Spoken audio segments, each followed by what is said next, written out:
So hello everyone, welcome to Shivaraj footwear. ఈ చెప్పులు చూడండి అన్న, మిరోటి బ్రాండ్ లెదర్ చెప్పులు ఇవి. దీనికి ప్రాబ్లమ్ వచ్చేసి ఏమైందంటే చూడండి అన్న, ఫుట్ బెడ్ అనేది మొత్తం బ్లాక్ అయిపోయింది దీనికి. ప్లస్ స్ట్రాప్స్ అనేది కొంచెం అక్కడక్కడ ఊడిపోతున్నాయి. లెదర్ క్వాలిటీ సన్నగా ఉంది కాబట్టి ఊకేది బెండ్ అయిపోతుంది. లెదర్ స్ట్రాప్ చేంజ్ చేయాలి దీనికి.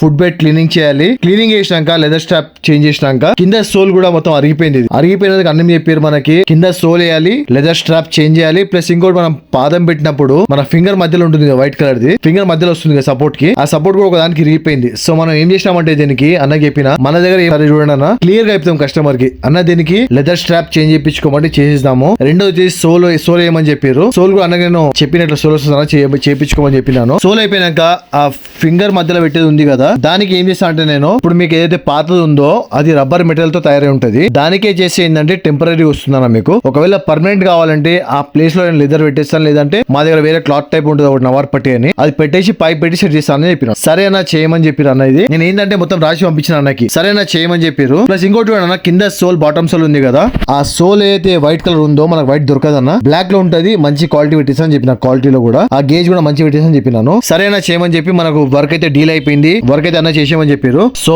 చూడండి అన్న, మన దగ్గర ఏమున్నా సరే జెన్యున్ గా వర్క్ ఉంటది. ఇది వచ్చేసి చూడండి అన్న, బఫెలో స్కిన్, ఇది బరెతోల్ ప్యూర్ లెదర్. ఇది పెట్టినాక చూడండి అన్న, మనం గేజ్ క్వాలిటీ మెయింటైన్ చేస్తామన్నా. ఒకవేళ మీకు డౌట్ ఉంటే మీకు శాంపుల్ పంపిస్తాను కావాలంటే. మీ పాత దాంతో నేను పెట్టిన దాంతో మీరు కంపేర్ చేసుకోవచ్చు కావాలంటే. మన దగ్గర క్వాలిటీ పరంగా అయితే వర్క్ పరంగా అయితే కాంప్రమైజ్ ఉండదు. ఒకవేళ చూడండి అన్న, మన దగ్గర పని అయితే ఇట్లా రెడీ అయింది. ఒకవేళ మీకు ఏదైనా డౌట్ ఉంటే కూడా మీకు తెలిసిన చెప్పుల షాప్ కి వెళ్ళి ఇది కరెక్ట్ అయినా లెదర్ అయినా కాదా కనుక్కోండి ఒకసారి మీరు. ఒకవేళ కాదు లెదర్ కాదు మామూలు క్వాలిటీ చెప్తే మీరు ఇచ్చిన అమౌంట్ నాకు నేను మొత్తం రిఫండ్ చేస్తాను మీకు. ఓకేనా?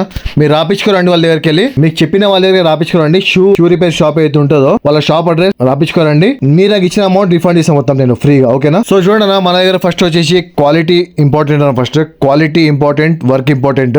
కస్టమర్ మనల్ని ఇంత నమ్మి పంపిస్తారు అంటే మనం కూడా నమ్మకంతో పని చేయాలి. చూడండి అన్న, ఫుట్ బెడ్ కూడా మొత్తం సైడ్ లెక్క మొత్తం ఇచ్చినప్పుడు నాకు బ్లాక్ ఉండేది. చేసినప్పుడు చూడండి అన్న, మిషన్ మీద గ్రైండింగ్ చేసినాం దీనికి. సో మంచి వైట్ గా నీట్ అయిపోయింది. ఇది వచ్చేసి చూడండి అన్న, పాత సోల్. ఇది అన్న మన దగ్గరికి ఇన్స్టాగ్రామ్ లో లేదా యూట్యూబ్ లో వీడియో చూసి మాతో కన్సల్ట్ అయ్యారు అన్న. అయినందుకు చాలా థ్యాంక్ యూ అన్న. మీరు రఫ్ అండ్ గమ్ పెట్టిన వస్తువు ఏదైతే ఉంటుందో అన్న, రఫ్ అండ్ వాడొద్దు, వాటర్ యూజ్ చేయొద్దు అన్న. నేను చెప్పినట్టు రాసుకోండి, నోట్ చేసుకోండి కావాలంటే. ఇది నేను చెప్పినట్టు క్లియర్ గా మీకు ఏ చెప్పుల షాప్ చెప్పాడన్నా, గమ్ పెట్టిన వస్తువు ఏదైతే ఉంటుందో మీరు దానికి వాటర్ లో యూజ్ చేయొద్దు, రఫ్ అండ్ వాడొద్దు. ఒకవేళ వాడినట్టే అయితే దాన్ని గమ్ ఊడిపోయే ఛాన్స్ ఉంటది. మళ్ళీ మీరు తర్వాత బాధపడాల్సి వస్తుంది అన్న. ఏంటంటే బ్రిక్ అండ్ స్టాక్ బ్రాండ్ ఉంది కదా, అది కూడా ఏంటంటే అన్న, కంపెనీకి వచ్చినప్పుడు మిషన్ మీద మ్యానుఫ్యాక్చర్ అయినప్పుడు వాళ్ళు కూడా గ్యారంటీ ఇవ్వరు. మీరు 7,000 8,000 పెట్టి ఉంటారు కదా, వాళ్ళు కూడా గ్యారంటీ ఇవ్వరు అన్న. సో చూడండి, గమ్ పెట్టిన వస్తువు మీరు వాటర్ వాడకండి. మా పని కనుక నచ్చినట్టయితే లైక్, షేర్ అండ్ సబ్స్క్రైబ్ చేసుకోండి.